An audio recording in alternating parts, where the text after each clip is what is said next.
Hey guys, welcome back to my channel. आप सुन रहे थे मेरे साथ शाह उमर की परी। शाह उमर की परी भाग 19। शहर धनबाद में। उमेर तुम छुप जाओ वरना मम्मी तुम्हें देख लेगी, परी ने घबराते हुए कहा।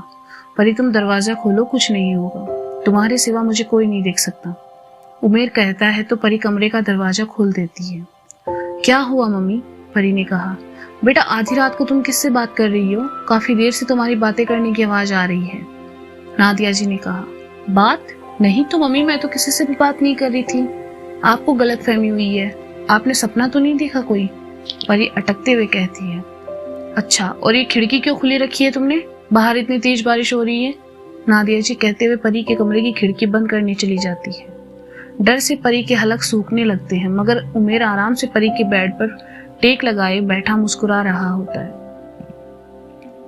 तुम इतना डर क्यों रही हो परी? कहा था ना मैंने कि वो मुझे नहीं देख सकती। फिर भी उमेर कहता है तो परी अपनी उंगली होठ पे रख के चुप रहने का इशारा करती है।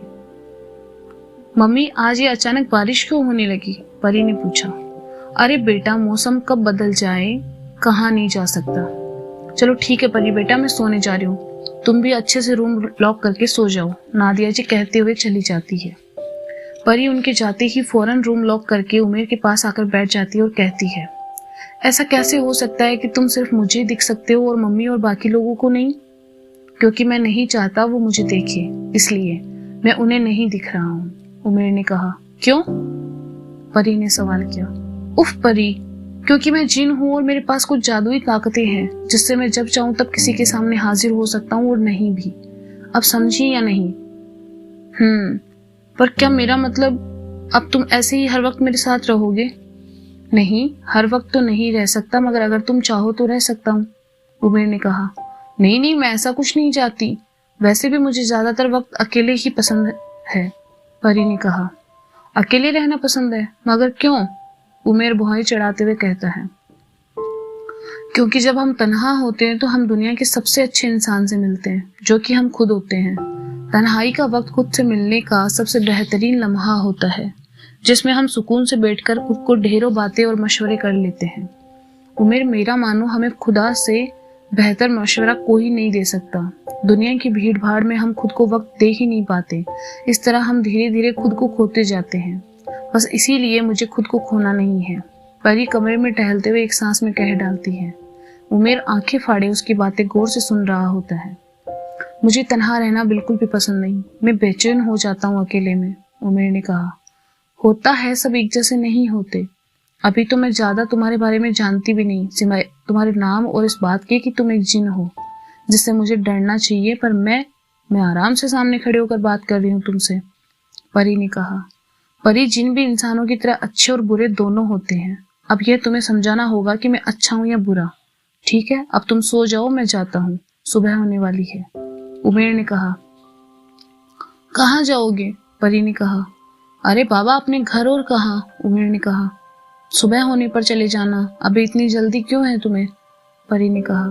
अच्छा ठीक है, तुम आराम से लेट जाओ, मैं तुम्हारे पास ही बैठा हूँ, उमेर कहता है तो परी लेट जाती है और वो उसके पहलू में बैठ जाता है और अपने हाथों से उसके सर को सहलाता है। परी उसकी आंखों में गौर से देखने लगती है। उफ परी, सो जाओ, इस तरह मुझे घूरोगी तो मैं शर्मा जाऊंगा, उमेर ने शरारत से कहा। देखने तो उमेर, मुझे तुम्हारी आंखों में सुकून मिल रहा है, परी ने बहुत ही प्यार से कहा। और मुझे तुम्हारे पहलू में बैठ के बेहद सुकून सा लग रहा है। ऐसे लग रहा है जैसे मैं धूप में मेहनत करके पेड़ की छाया में बैठा हूँ। उमेर की आंखें नम हो जाती है। अरे ये क्या, तुम रोते भी हो? परी ने चिढ़ाते हुए कहा। नहीं, बिल्कुल भी नहीं, बस ऐसे ही आंखें नम हो गई, मैं थोड़ा जज्बाती हूँ ना। खैर तुम सो जाओ, उमेर ने आंसुओं को छिपाते हुए कहा। थोड़ी देर में परी नींद के आगोश में चली जाती है। उसके साथ साथ उमेर भी बैठा हुआ सो जाता है। फजर की अजान की आवाज से उमेर की आंख खुलती है तो वह चुपचाप उठकर पहले परी के ड्रेस पर हाथ फेरकर उसे पहले जैसा नया कर देता है और फिर परी को प्यार भरी नजरों से देखकर आईने से अपने कमरे में चला जाता है। दूसरी दुनिया, जाफरान कबीला। उमेर भाई, आप अभी तक सोए हो? उठो, अब्बा पूछ रहे हैं आपके बारे में, अमायरा उमेर को उठाते हुए कहती है, जो कि आराम से अपने पलंग पर सो रहा था। क्या पूछा उन्होंने? और तुमने कुछ बताया तो नहीं ना मेरे बारे में? उमेर डरते हुए कहता है। यही कि ना आप महल में हो और ना ही घर में, फिर किधर हो? अमायरा ने कहा। तुमने क्या जवाब दिया?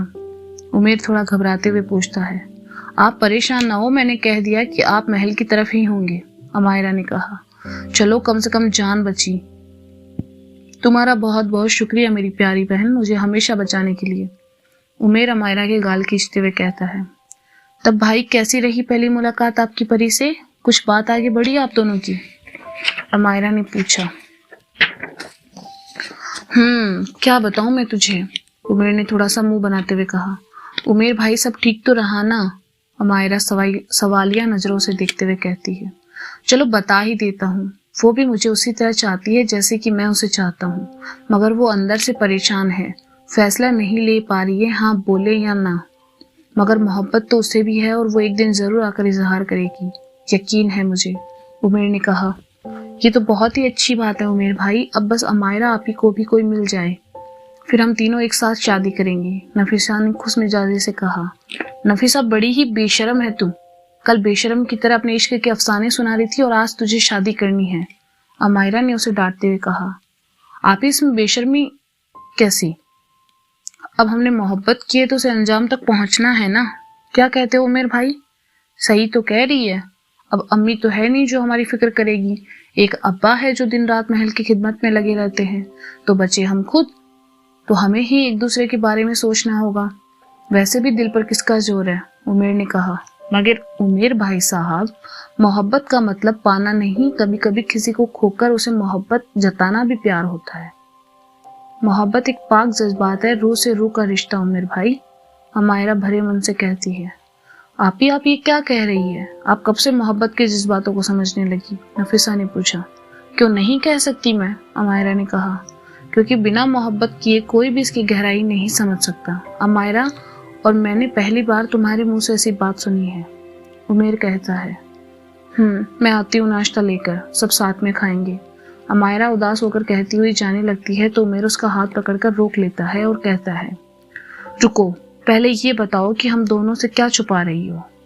कुछ नहीं उमेर भाई, अमायरा ने नजरें चुराते हुए कहा। आप यहाँ बैठो, मैं नाश्ता लेकर आती हूँ, और उमेर भाई आप जरा इनसे राज उगलवाएं, आखिर ये कौन सा राज लेकर बैठी है अपने दिल में जो हमें आज तक नहीं पता चला, नफीसा ने कहा। अमायरा, हम तीनों भाई बहन ही नहीं बल्कि एक दूसरे के हमराज और दोस्त भी हैं, मगर तुम हम सबसे कुछ छुपा रही हो, मेरी कसम है तुम्हें बता दो, उमेर ने इल्तिजा करते हुए कहा। अमायरा फूट फूट कर रोने लगती है। सामने खड़े उमेर और नफीसा एक दूसरे को सवालिया नजरों से देखते हैं। परी उमेर के दरमियान रिश्तों का एहसास शुरू हो चुका था। अपनी दुनिया के हालातों से परेशान जहां उमेर दूसरी दुनिया में परी की बहुत मुसीबतें देखता है, अपनी जिंदगी में उसे लाने की इच्छा उसकी और मजबूत हो जाती है। साथ में कौन सा राज अमायरा अपने दिल में सालों से दबाए हुए हैं, पढ़ते रहिए शाह उमेर की परी। तो गाइस, ये थी शाह उमेर की परी। इसका अगला भाग आप सुनेंगे जल्द ही मेरे साथ, तब तक के लिए खुदा हाफिज।